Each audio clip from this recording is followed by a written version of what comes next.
Fishing news is sponsored by these fine partners. I'm Jim Hutchinson with a New Jersey, Delaware Bay edition of the Fisherman magazine, your final video forecast for the month of January. The month ends on Sunday. We've got a lot to talk about, so let's get into the action, shall we? You have, there's the, all right, let's be honest. It's the end of January. This time of year, I'd typically be doing a video forecast from a show, and I'd go on for several minutes about all the deals and this and that, and we just don't have that. COVID has kind of shut that down. We have TOG continuing in New Jersey and Delaware through February, but that bite has gotten picky. The weather has gotten nasty. We're heading into the teens, finally, in the next couple of days, so things are kind of squirrely. We're in the middle of a gale in the middle of this week, so the weather windows are affecting things as well. But that's not to say that nobody's sailing. I talked to Captain Steve Spinelli from the Skylarker. He's over on the Ocean Explorer. He's been running out of Belmar. They're picking away at some blackfish and ling. I think the big Mohawk just wrapped up for a little while last week. Heading down into Manasquan. I know the big Jamaica is running an offshore rec trip for jumbo porgies, cod, ling, and pollock. Captain Bogan says Sunday's weather looks good. The boat's supposed to leave at boards at 11 o'clock Saturday night. We'll get back 6 p.m. on Sunday. There's that option. Another couple of boats running out of Manasquan. The Jamaica 2 is running daily for blackfish. The Gambler was continuing to run when she could for cod and also blackfish. I guess the Norma K, the Dauntless, but options are getting limited and slimmer, and the weather, of course, the windows close pretty quickly. Heading down into Barnegat, not much to report. I don't think the Osprey's running out of Atlantic City right now. I did talk to Captain Bob Cope in Cape May earlier this week. He was working on the boat when I spoke to him. He said he and Daffin ran their last TOG trip, I think, last week. Had one trip where they had 19 TOG, and the biggest was up to 12 pounds. But Bob said that choosing the weather windows becomes difficult. You really need those bluebird days. He said, I said they were fishing like in 20 fathoms, and most of the boats that are still in the water, they're just the private anglers at this point. So yeah, things get a little bit difficult. The worst part for me between social media, right? The Bernie memes, they're the worst. Make me laugh. But even worse than the Bernie memes are the posts from all of our friends. Dennis at Hook House in Toms River, Pete from Charlie's Bait and Tackle, Andy at Riptide, the folks from Avalon Hodgepodge, all the folks that are in Florida and sharing photos of Florida sunsets and palm trees and tarpon and red snapper. To those of you, love you dearly, but I've unfollowed you for the winter because I can't take it anymore. Because back home, we've got temperatures in the teens this week. And the best action, really, especially shorebound, has been white perch. That's the one thing that's been really keeping folks in the action.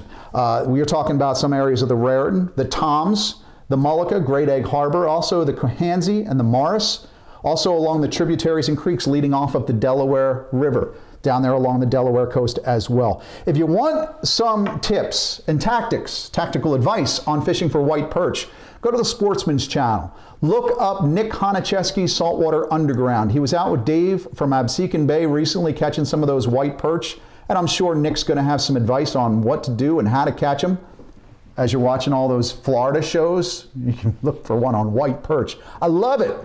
The other thing is the February edition of the Fisherman magazine is out. This week, Nick has a great article on targeting white perch. So if you're interested in what you need to know, the bait, the tactics, the techniques, pick up the February edition of the Fisherman magazine and look for Nick's article and get in on some of those tasty white perch. Of course, when you're back there fishing for white perch, if you're out on the Mullica someplace or in the Toms River, you're probably going to encounter a holdover striper or two. Of course, that fishery is off limits to New Jersey anglers in January and February, but Monday marks the day that it's a countdown, 28 days until the start of the Back Bay striper season in New Jersey along those rivers and creeks and Back Bay sod banks.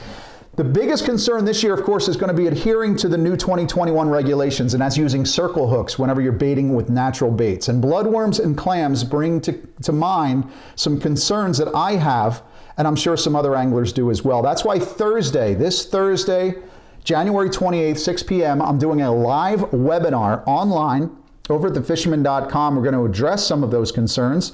We're going to talk about circle hooks, keeping the gap open, the throat open, and some rigging techniques. I've been on the phone with a bunch of friends in the last week trying to compile some tackle to talk about. We're going to talk about snag rigs.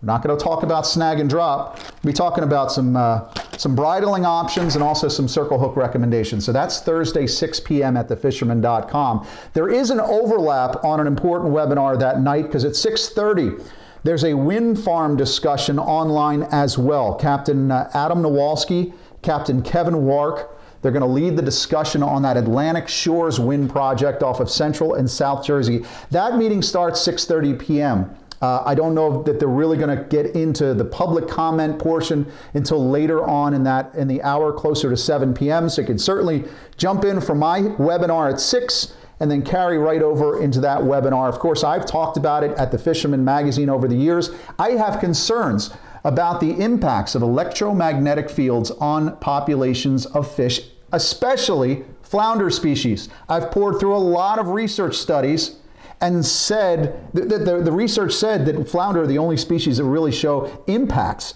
in terms of EMF. Of course, the ideologues and shills have told me I'm wrong, but I digress. I would encourage you to take part in these discussions, bring up some of your concerns. Angler access. What about EMF? What about the cold pool? That's going to be Thursday night as well. Again, look for the February edition of the Fisherman magazine out this week. Beautiful cover by Frank Mahalik of Chris Sullivan and that new pending state record tog that was caught back on December 20th. Frank's full first-person account on that catch. It appears in the February edition, the comprehensive report, the tackle that he used, and everything like that. It was really a pretty cool story. I got to thank Frank. That's in the February edition, which of course includes the hot spots, news, my editorial, and of course the latest fishing reports. Somebody mentioned last week in our YouTube account, what about Round Valley? Can you touch upon Round Valley? Well, that's included. JB Casper has a full rundown. In fact, Mike Roman from the Round Valley Trout Association, he said things are holding up pretty nicely up there in the valley. He said guys are into rainbows, tigers, and browns in water from 25 feet down all the way up to the surface. Trolled spoons, jointed plugs, along with live shiners. The few trout are also being caught on night crawlers fished on the troll, but the bulk of the Lakers are being caught 75 to 100 feet in those depths on some of those bait rigs dressed with shiners. Again, Mike Roman, Round Valley Trout Association. He also said that the ramps are all serviceable up there. It is getting cold. I mentioned the teens in the next couple of days. I'm not sure if it's going to be a sustained cold enough to give us safe ice in New Jersey, but I know George, the Pocono Outdoors guy, he's on the hunt up there in the Poconos, and he brings us this report.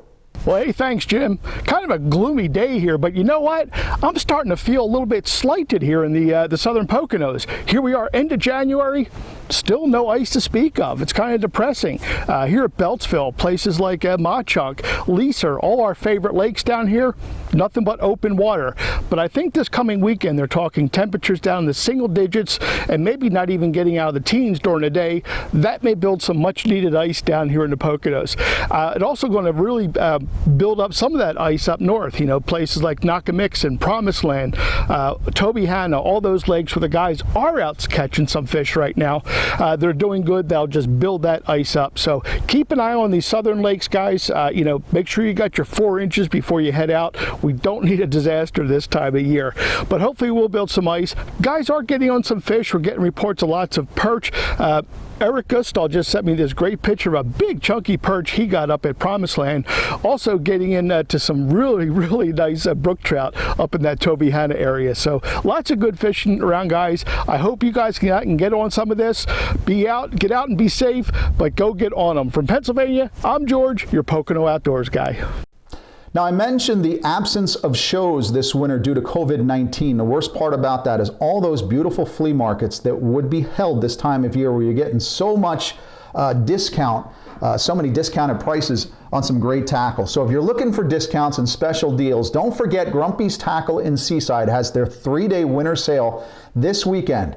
It starts Friday, January 29th. It runs all the way through Sunday the 31st at 7 p.m. Some really great discounted specials. Also, they've got their clearance table where I understand there's going to be some really primo items, so you can stop over there, mask up, and take advantage of the special deals Make sure you say hello to Grumpy himself. Somebody should mask up that rascal right there. I hope to see you this Thursday when we talk circle hooks and stripers. That's at thefisherman.com. It starts at 6 p.m. Interactive. Tim Smith is going to help me gather up all your questions, and whatever I can't answer in the video, in the webinar on Thursday, we'll be sure to cover it in subsequent issues of the Fisherman magazine. A great discounted special right now. You can get some free goodies by signing up for the Fisherman magazine home delivery. Go over to thefisherman.com for details. I'll see you Thursday and again next week right here at thefisherman.com. Steigercraft boats, built by people who fish our waters. Serious anglers choose Steigercraft for their 40 years of boat building experience right here in the Northeast and Mid-Atlantic. Visit steigercraft.com for a dealer near you.